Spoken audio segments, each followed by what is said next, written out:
Politics in Taiwan. Aside from its economic development, political development here in Taiwan have been the focus of international attention lately. The most impressive changes of which have been the reforms that have been undertaken by the late President Chiang Ching-kuo and his successor, the newly installed President Lee Chu-hu.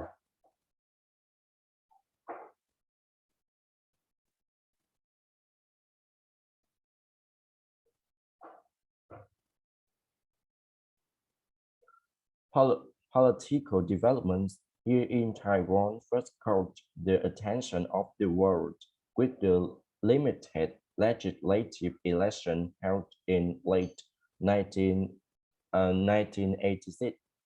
The significance of the event lays in widening of um, participation of the people in the governmental process of the country.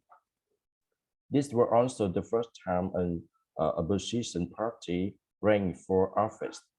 The new opposition party equaled the Democratic Progressive Party. It is made of, of mostly native Taiwanese and has independence for Taiwan implicitly stated in its party platform.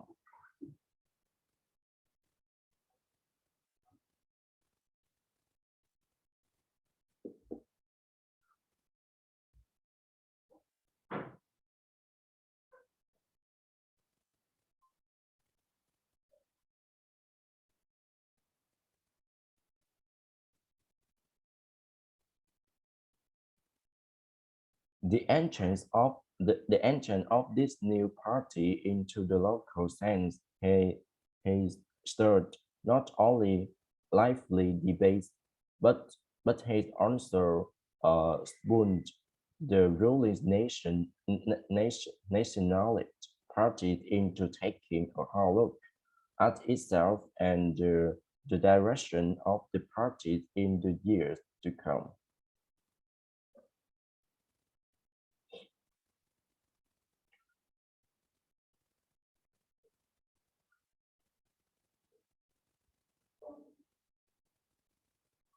Already, a younger crop of party members has been stealing the limelight and interesting new figure up to the party.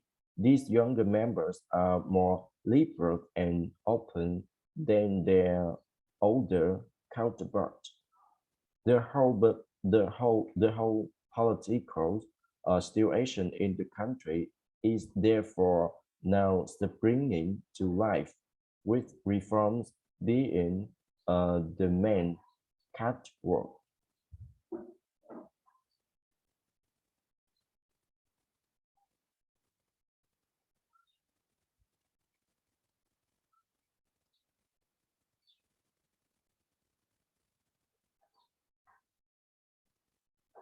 With the lifting of the terror wall in Taiwan, the country is now entering a new era of freedom and democracy.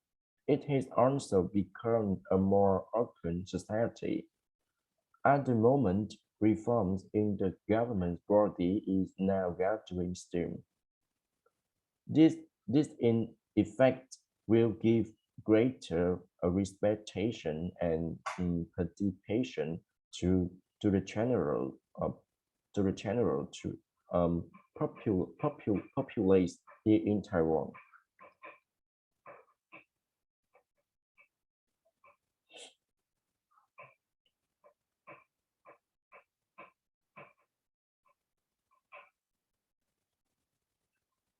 The rejuvenation of the government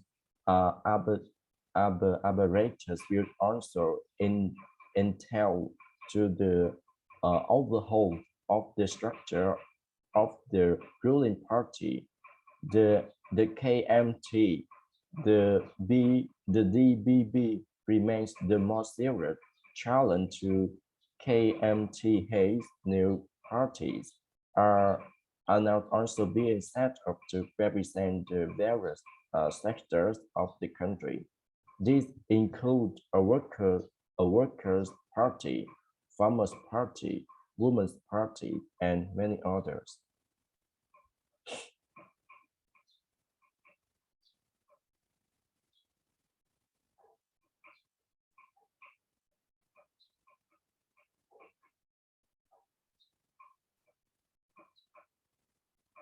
More than ever, Taiwan is becoming a more complex and diversified society. This has come due to the rise of an affluent and educated middle class demanding that their economic gains be matched with political gains.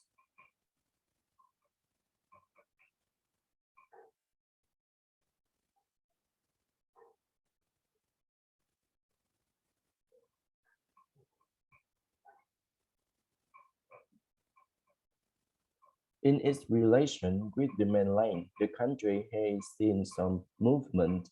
It has moved to loosen restriction on travel to the mainland for the purpose of family visits.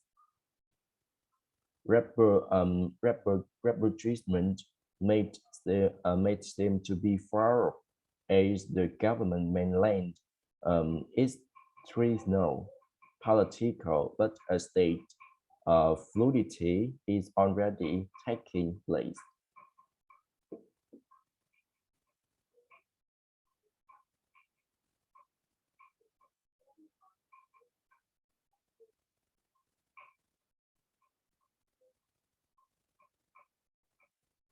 The loosening of travel restriction has opened the way more discussion on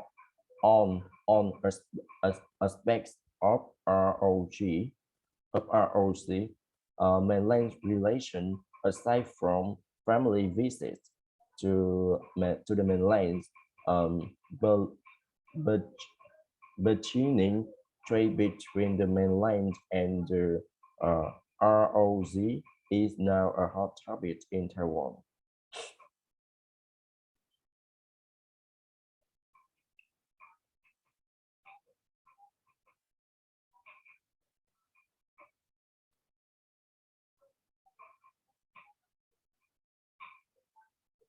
The mainland beckons to Taiwan as the first market to develop.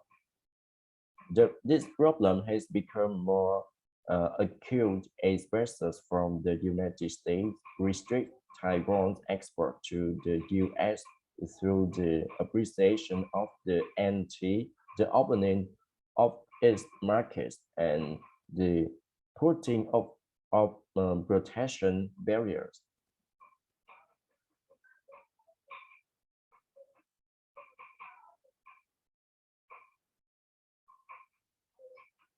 The travels to mainland have focused also the widening differences in the standards of living between the two sides.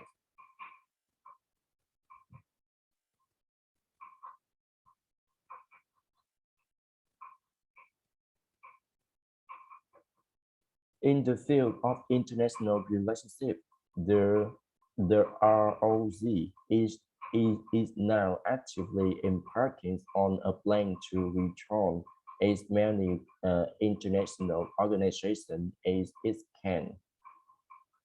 This would break the diplomatic isolation that Taiwan has been experiencing ever since a majority of the world's country switched recognition from the ROZ to mainland China.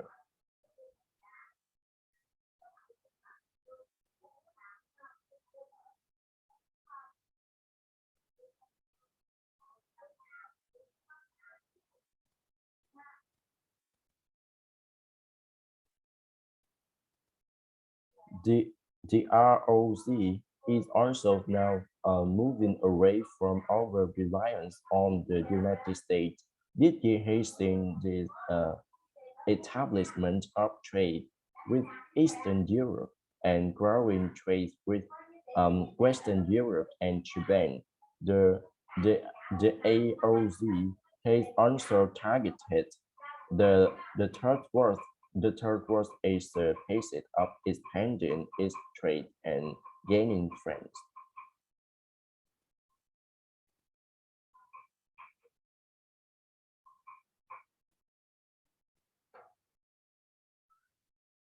Overall, through the United States re, remains the biggest trading partner and will likely remain so in the future. Did he trade the ROG vulnerable to pressure from the United States? The United States is providing some of uh, impetus for all the changes and reforms that now taking place in the ROC.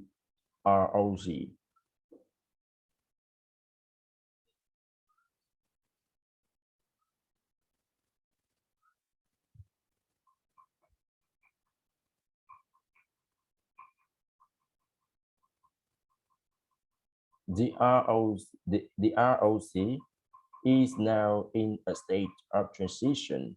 Alarms have been raised on the pace of reform here, but they cannot be returned back anymore. Along with its economic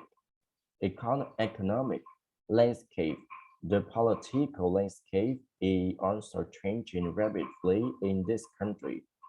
The changes, the changes are a result of internal as well as external, uh, external realities. And these changes are about to only accelerate in coming months.